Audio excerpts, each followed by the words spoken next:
Buenas muchachos, bienvenidos una vez más a una clase de biología y el tema correspondiente del día de hoy va a ser la unidad 2, ecología. Entonces, entrando en materia, ¿qué es la ecología? La ecología no es más que la ciencia que estudia la relación entre los organismos y su medio ambiente físico y biológico. Entonces va a estudiar a la naturaleza como un gran conjunto en el que las condiciones físicas y los seres vivos interactúan entre sí en un complejo entramado de relaciones. Muy bien, entonces en ocasiones el estudio ecológico se centra en un campo de trabajo muy local y específico, pero en otros casos se va a interesar por cuestiones muy generales. Entonces, lo importante de esto es que la ecología es una disciplina biológica que se está desarrollando a grandes pasos en nuestra actualidad debido a las modificaciones ambientales que de cierta forma han sido causadas por los seres humanos. Ok, entonces vamos a tener distintos enfoques o ramas de la ecología.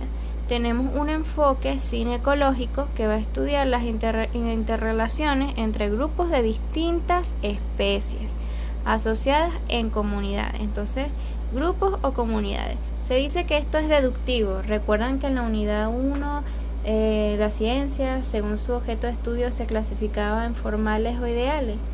Bueno, formales e ideales opera deductivamente, es decir, se va de lo general a lo particular. Por eso va a ser de difícil experimentación. Entonces, ahora tenemos el enfoque autoecológico. Este va a estudiar, ¿verdad?, a las especies individuales en relación con su ambiente. Entonces, un organismo o una especie es inductivo. ¿Recuerdan cuando estudiamos según el objeto de estudio las materiales olfácticas que operan inductivamente? Bueno, quiere decir que al operar inductivamente se va de lo particular a lo general. Entonces este sí va a ser de más fácil experimentación, tanto en el laboratorio como en el campo. Por ejemplo, temperatura, pluviosidad, altitud, pH, salinidad, oxígeno disuelto, viento, luz, etc. Distintos aspectos del medio ambiente que van a de una u otra forma influir en el ser que estemos estudiando. Entonces, otras ramas asociadas tenemos la dinámica poblacional o biología de poblaciones. Este va a estudiar todo lo que es el desplazamiento, migración, evolución genética y eventos sucesionales que ocurren de dicha comunidad. Ahora, la ecología aplicada, esta estudia y genera los mecanismos para la protección de la naturaleza y la conservación del equilibrio entre las comunidades humanas, bien sea rurales o urbanas. Hay personas que estudian ingeniería ambiental. Bueno, estas personas se podría decir que usan lo que es la ecología aplicada. Ellos crean bajo distintos proyectos formas de cuidar el medio ambiente a pesar de la actividad humana. Ok, entonces tenemos la ecología de sistemas, que emplea las matemáticas y sistemas computarizados para modelar ecosistemas y determinar el efecto que puede tener la alteración de un factor. Esto es muy interesante porque estamos hablando ya de lo que es el futuro. Esto está genial. O sea, imagínense colocar a través de un software en una computadora y poder indagar o proyectar cómo sería la afectación del medio ambiente alterando un factor. Eso es demasiado. Ok, ecología agrícola estudia el impacto y el funcionamiento de los sistemas agrícolas. Este tema lo toqué en el video anterior que les mandé en el examen parcial pasado. Entonces no voy a profundizar en esto, pero ya más o menos tienen idea de lo que es la ecología agrícola. Y la ecología humana, que va a estudiar la interacción y el impacto de los seres humanos y el ambiente. Esto también lo toqué en el video anterior. Si quieren repasar estos dos en particular, pueden ver el video de las ramas de la biología, donde también toqué estas dos ramas. Ok, Ahora, lo importante, importancia de la ecología. Entonces, ¿qué va a permitir el estudio de la ecología? Permite conocer cómo se desenvuelven los seres vivos en un ambiente para determinar los factores que lo afectan.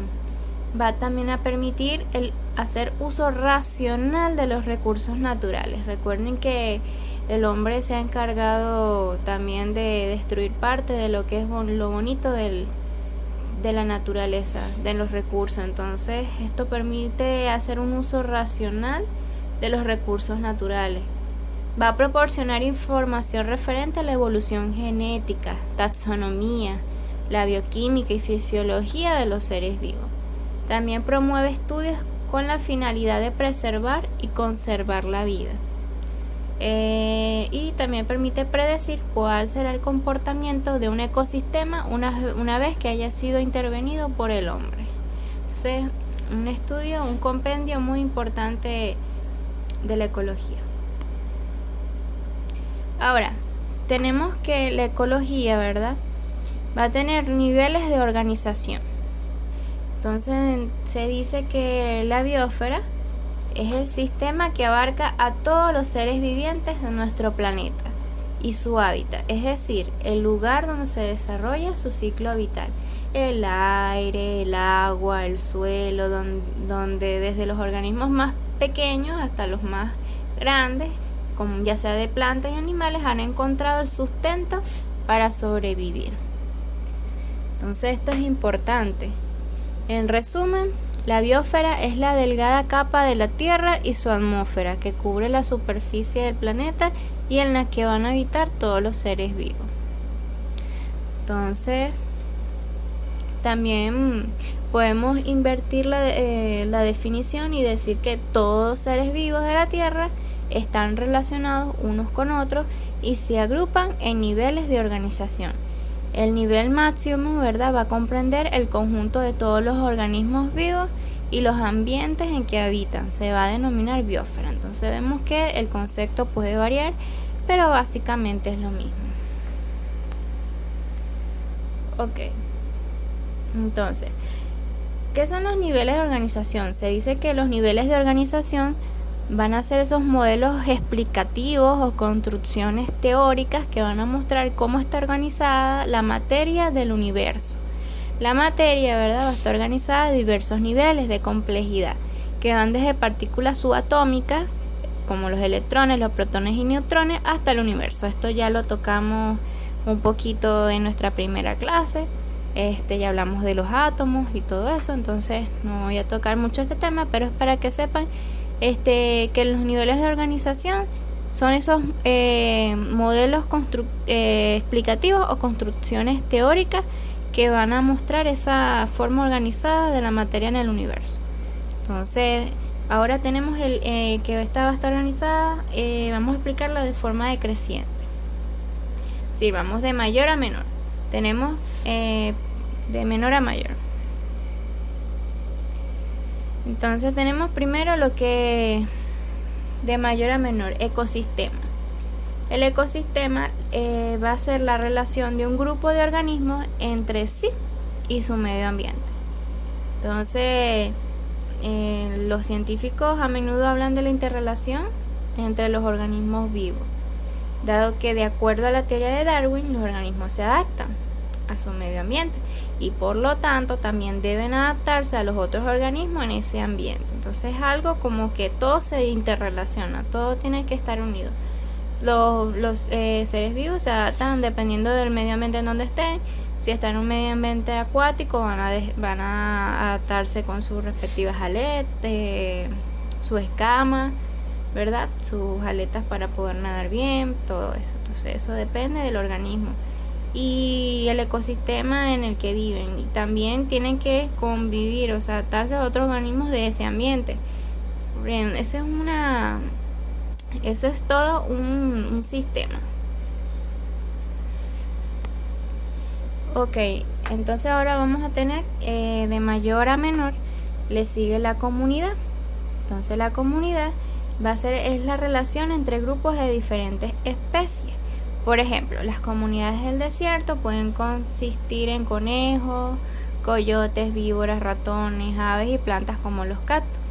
Y la estructura de una comunidad puede ser alterada por cosas tales como el fuego, la actividad humana y la sobrepoblación. Entonces, la comunidad se dice que es ese grupo de diferentes especies. Existen distintos tipos de comunidades también en nuestra sociedad, pero básicamente de eso se trata. Siguiendo en la escalera decreciente, tenemos las poblaciones. Entonces, las poblaciones van a ser ese grupo de individuos similares que tienden a aparearse entre sí en un área geográfica limitada y en un tiempo determinado. Entonces, esto puede ser tan sencillo como que un campo de flores separado de otro campo por una colina sin flores. Entonces, las poblaciones son individuos similares que tienden a aparearse entre sí. Esto es una de las características más importantes. En un área geográfica limitada y un tiempo determinado. Entonces, eso va a ser población. Ahora, especie. Entonces, este va a ser similar el concepto. Va a ser un grupo de individuos similares que tienden a aparearse entre sí, dando origen a una cría fértil. Entonces, muchas veces encontramos especies descritas no por su reproducción, o sea, sus especies biológicas, sino por la forma de especies anatómicas. ¿Qué quiere decir esto? Por ejemplo, los perritos. O sea, todos sabemos que anatómicamente es un perrito. O sea, tiene orejitas, tiene su trompa, tiene sus características que sabemos que lo hacen un perrito. Pero dentro de estos perritos hay distintas razas.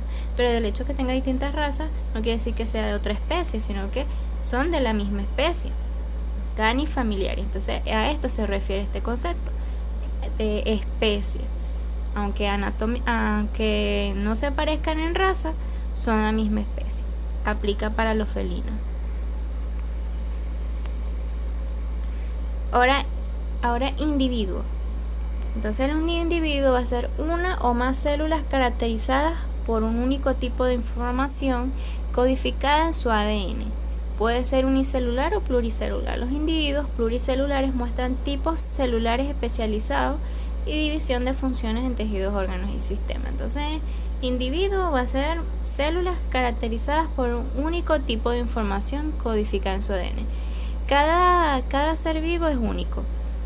Nosotros, por lo menos los seres humanos, cada uno es único. Incluso siendo gemelos de otra persona, tenemos nuestra característica de individualidad.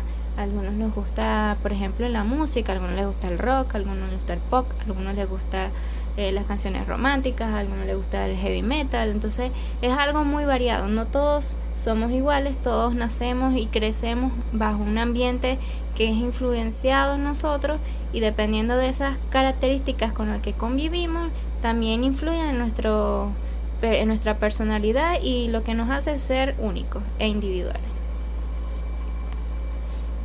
Ok, entonces ecosistema. Este término, ¿verdad?, fue acuñado en el año 1935 por el ecólogo vegetal Sir Arthur George Tansley. No sé pronunciarlo bien, me corrijan si me equivoco, pero creo que se pronuncia así, Sir Arthur, vamos a decirle Sir Arthur, para realizar el concepto de que cada hábitat es un todo integrado. Entonces, él dice que es un conjunto de partes interdependientes, ¿verdad?, que funcionan como una unidad y requieren entradas y salidas. Entonces, las partes fundamentales de un ecosistema son los productores, las plantas verdes, ¿verdad? Tienen que mentalizarse. Tenemos los productores. Los productores son las plantas. Después tenemos los consumidores. ¿Cuáles son los consumidores? Los animalitos herbívoros, los carnívoros, ¿verdad? Los organismos responsables. También vamos a tener los de la descomposición, los hongos y la bacteria. Y el componente no viviente o abiótico, y verdad que eso corresponde a la temperatura, el suelo, las precipitaciones. Entonces tenemos un componente biótico y un componente abiótico. Entonces, componente biótico, todos los seres vivos, y el abiótico, todas las cosas sin vida, ¿verdad? Piedras, agua, viento, etcétera. Entonces, hagan ese esquema mental de lo que es biótico y abiótico.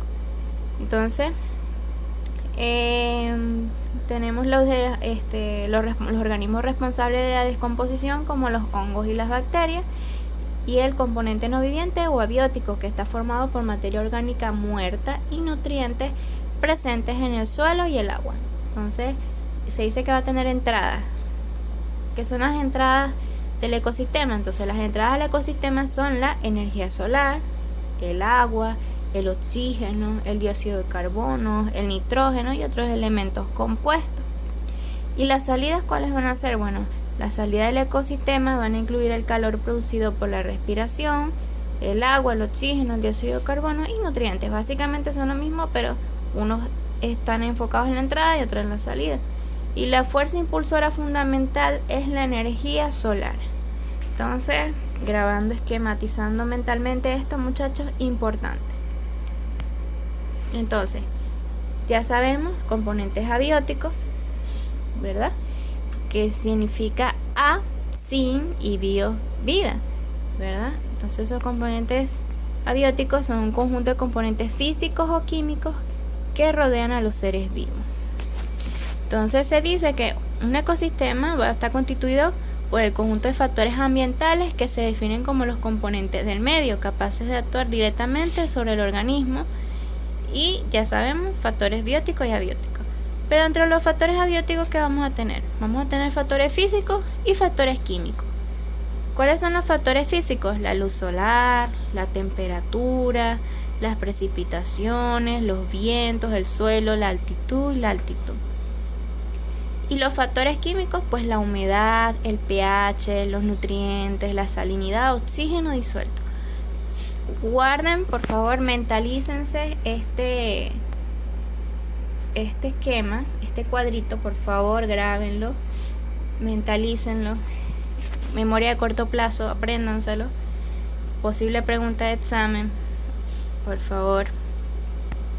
Ok, entonces, factores abióticos del ambiente son todos los componentes físico-químicos que rodean a los seres vivos, como la luz, la temperatura, la humedad, etc. Entonces, en términos generales, se va a dividir en tres grandes grupos, que son los componentes energéticos, los componentes climáticos y los componentes del sustrato. Entonces, vamos a analizar cada uno. ¿Cuáles son los componentes energéticos? Son los que aportan la energía, ¿verdad? Como su palabra lo dice, necesaria para la vida en el planeta. Entonces, esta energía puede ser solar o química. La energía solar, pues generalmente se utiliza como energía luminosa o calor. Esto casi que está diciendo plantas. Y la energía química, que se utiliza a partir de distintas sustancias asimiladas por algunos organismos quimiosintéticos. Entonces, así tenemos que el Sol es la principal fuente de energía para la vida en la Tierra y calienta la atmósfera por medio de la radiación, la cual conduce los ciclos atmosféricos, funde el hielo, evapora el agua, genera vientos y también es utilizada por las plantas para realizar sus actividades metabólicas de fotosíntesis y respiración. ¿Sí? Aquí vean lo importante de esto, muchachos, los componentes energéticos. Entonces, ya diferenciando bien, tenemos los factores abióticos y los factores bióticos. Factores abióticos, el sol, el aire, el suelo, el agua, ¿verdad? Factores bióticos, bueno, aquí vamos a profundizar un poco sobre esto. Tenemos los productores vegetales, ¿verdad? Que en su mayoría son las plantas. Los consumidores, que son unos animales. Vamos a estudiar un poquito el término de parasitismo y algunos animales, ¿verdad? En su defecto. Entonces, factores bióticos. Bios es igual a vida. Entonces son todos los seres vivos localizados en un lugar determinado por la función que desempeñan en el ambiente. Puede ser de los tres tipos: productores, consumidores y desintegradores. Aquí tenemos los productores. ¿Qué es lo primero que se le viene en la cabeza cuando piensan en productores? Pues las plantas. Entonces vamos a tener que las plantas y algas fotosintéticas, bacterias quimiosintéticas, van a ser productores o autótrofos. Autótrofos elaboran su propia materia orgánica a partir de nutrientes inorgánicos y una fuente de energía del ambiente. Entonces los productores, plantas verdes fotosintéticas, se sirven de la clorofila para absorber la energía luminosa. Y las bacterias fotosintéticas se sirven de un pigmento purpúreo para absorber la energía de la luz. Entonces, mentalicen estos cuadritos, muchachos. Los consumidores van a ser heterótrofos. Vamos a tener los primarios, los secundarios, ¿verdad? Los terciarios, los alto nivel y omnívoros. Entonces los primarios, los herbívoros, los que se alimentan en su mayor parte de plantas, etcétera. Los secundarios, los carnívoros, que se alimentan de presas pequeñas. Y los terciarios también carnívoros y alto nivel. Y los omnívoros son alimentación mixta. Estos son los animales que se alimentan tanto de plantas como animales. ¿Qué quiere decir heterótrofos? Que se alimentan de materia orgánica para tener energía. Entonces aquí vamos viendo un poquito más de qué va cada uno. Entonces, por favor, estudiar este cuadrito. Posible pregunta de examen, ¿verdad? Y tenemos el último importante, los carroñeros o detritívoros, ¿verdad? Aquí tenemos los saprófitos y saprófagos, que son los decomponedores, bacterias y hongos, mineralización. Los saprófitos y descomponedores son esos organismos que se alimentan de la materia orgánica muerta. Descomponedores, hongos y bacterias de putrefacción. Entonces vea que todo tiene su importancia en el ciclo de la vida. Nada es interdependiente, todo se relaciona, todo es importante para que fluya la vida. Ahora, entonces los consumidores, vamos a indagar un poquito los términos que aquí vemos. Entonces los consumidores son organismos que consumen sustancias que producen otros seres vivos. Entonces se dividen en dos grandes grupos, herbívoros y carnívoros. Recuerdo que esto se ve generalmente en primaria, pero nosotros lo vemos muy básico. Aquí simplemente vamos a indagar un poquito otros términos. Herbívoros, bueno, se alimentan de vegetales. ¿Qué tenemos, por ejemplo? Los rizófagos. Aquí tenemos un ejemplo de rizófagos, algunas larvitas que se alimentan de las raíces. Los xilófagos se alimentan de la madera. Aquí ven un osito panda. Los ositos panda se alimentan netamente de bambú, aunque ahí se han visto casos de que también puede llegar a consumir otro tipo de alimentos, denominándose hasta omnívoro, aunque sus ancestros del panda son omnívoros. Su sistema digestivo estaba diseñado para eso. Sin embargo, por medio de supervivencia tuvo que aprender a consumir el bambú, y entonces para poder mantenerse así puede llegar a consumir hasta 40 kilogramos de bambú. Entonces tenemos que este osito lindo se alimenta del bambú. Los frugívoros, eso lo vamos a ver más adelante. Entonces ya tenemos que los herbívoros. Entonces aquí tenemos los frugívoros, que comen frutas. Son las aves, algunos saben los primates, chimpancés, orangutanes, se alimentan de lo que son frutas. Los granívoros se nutren de semillas. Bueno, estos tenemos aquí unos ejemplos: la ardilla roja, un hámster europeo, la cacatúa, un canario silvestre. Estos son animales que se nutren de semillas. Ejemplo de animales carnívoros, bueno, aquí tenemos varios. Estos animales son feroces, ya todos los conocen. Ahora, ictiófagos, estos van a comer peces, como los delfines. Necrófagos, estos se alimentan de cadáveres, los carroñeros. Vean que todos tienen su importancia en el ciclo de la vida. Hematófagos se alimentan de la sangre. Bueno, como ya estudiaron algo en la primer tema, los insectos. Los insectos pueden ser hematófagos. Por ejemplo, aquí tenemos el Aedes albopictus, el patitas blancas, hematófago. Insectos causantes de enfermedades. Los coprófagos se alimentan de las heces. Tenemos una mosca, ¿verdad? Algunas mariposas y estos escarabajos. Todos forman parte del ciclo de la vida. Ok, las cadenas alimenticias. Ok, entonces la cadena alimentaria, ¿verdad?, va a ser una representación, pero en la realidad lo que existe son redes de cadena que se van a entrecruzar formando tramas alimentarias. Entonces de esto se deduce que la interacción va a ser bastante compleja y se observa que un mismo individuo puede servir de alimento a varios animales. Entonces esta trama también va a ser cerrada por la acción de descomponedores. Entonces es importante aclarar que los distintos animales tienen una gama de alimentos, pero si existen en cantidades suficientes se alimentarán de aquel animal que es de predilección. Entonces en toda cadena alimenticia, ¿verdad? Se va pasando energía y materia de un nivel a otro. Entonces la energía va a ir disminuyendo en cada nivel de la cadena. Entonces la energía pasada disminuye también por el porcentaje considerable de esta. Se va a perder como el calor que no es ocupado por ningún otro ser vivo. Entonces tenemos eso, lo que es las cadenas alimenticias. Entonces se dice que va a ser esa relación, una relación que muestra la transferencia de energía alimenticia de un organismo a otro en un ecosistema unidireccional. De esto más se trata de la cadena, va a ser de forma unidireccional. Entonces tenemos los productores, los consumidores de primer orden, como les expliqué en el cuadrito, los consumidores del segundo orden, consumidores de tercer orden, los consumidores finales y sus respectivos descomponedores. Entonces todo es un ciclo.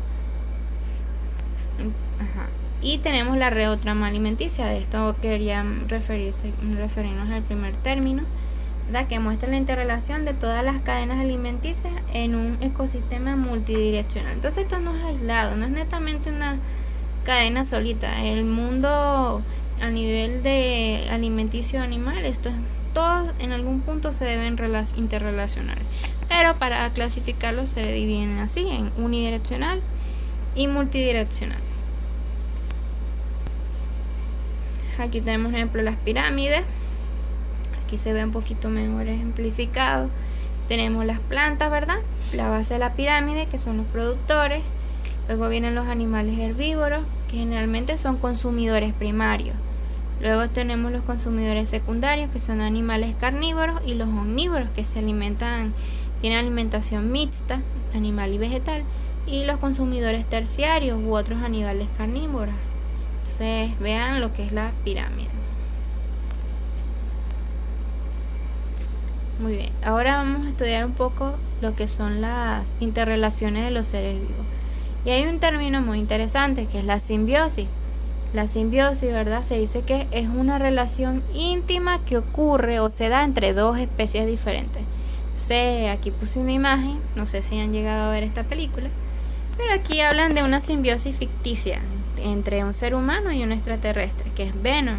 Entonces, este es un término particular porque aquí hablan de que Venom se alimenta de lo que es la adrenalina y también le confiere a su anfitrión, también llamado hospedador, ciertos poderes, ciertas habilidades que en su forma física no pudiera tener sin Venom. Y Venom se beneficia de él también porque se alimenta de su adrenalina y todo eso. Entonces, este es un ejemplo de una simbiosis, aunque sea ficticia. Entonces tenemos el mutualismo.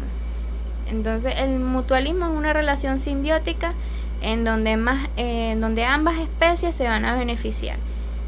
Entonces las dos se benefician, una y la otra. Entonces aquí tenemos un ejemplo de mutualismo, que es el pez payaso y la anémona de mar.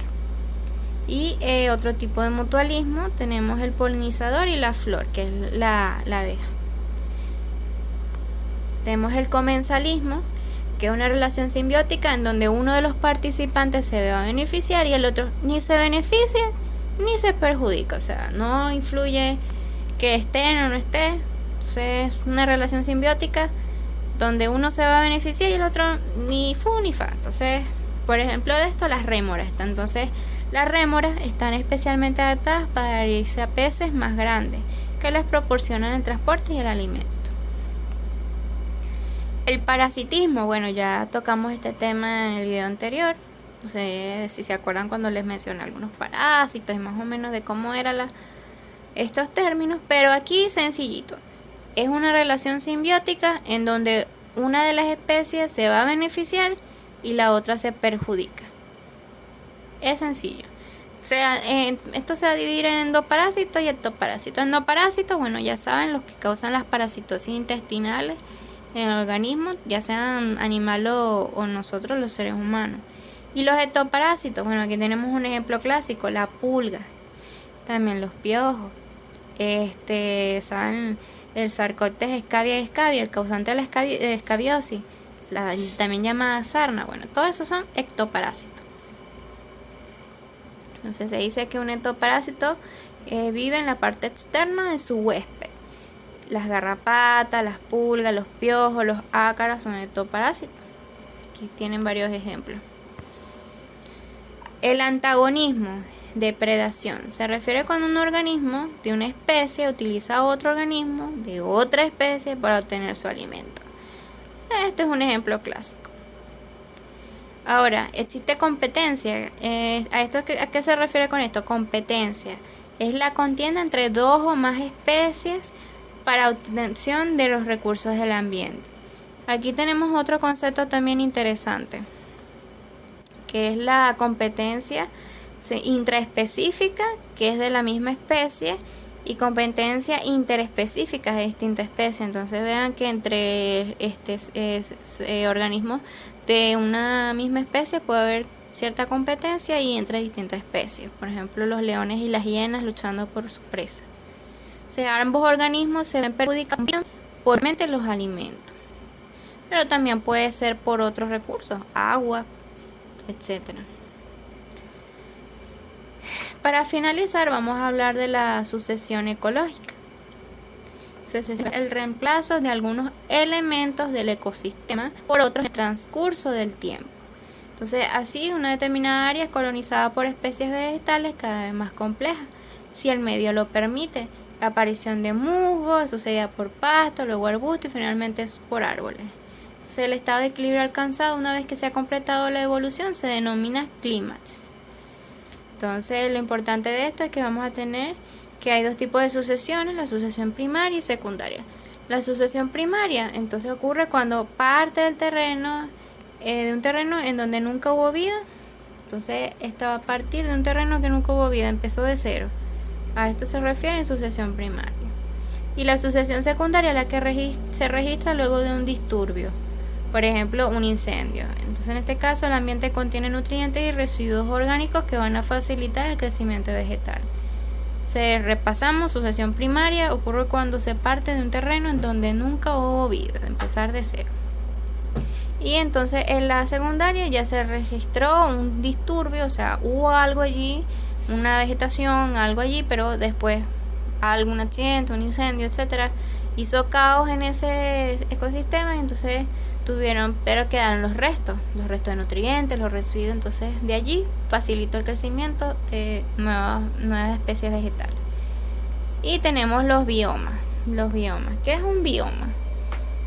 Bueno, el bioma es el conjunto de ecosistemas característicos de una zona biogeográfica que está definido a partir de su vegetación y de las especies animales que van a predominar allí.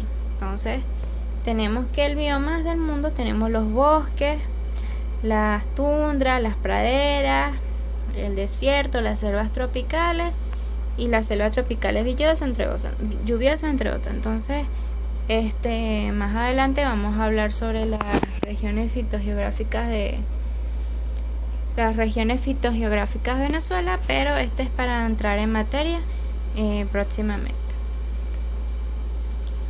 Y bueno, muchachos, con esto concluimos la clase del día de hoy.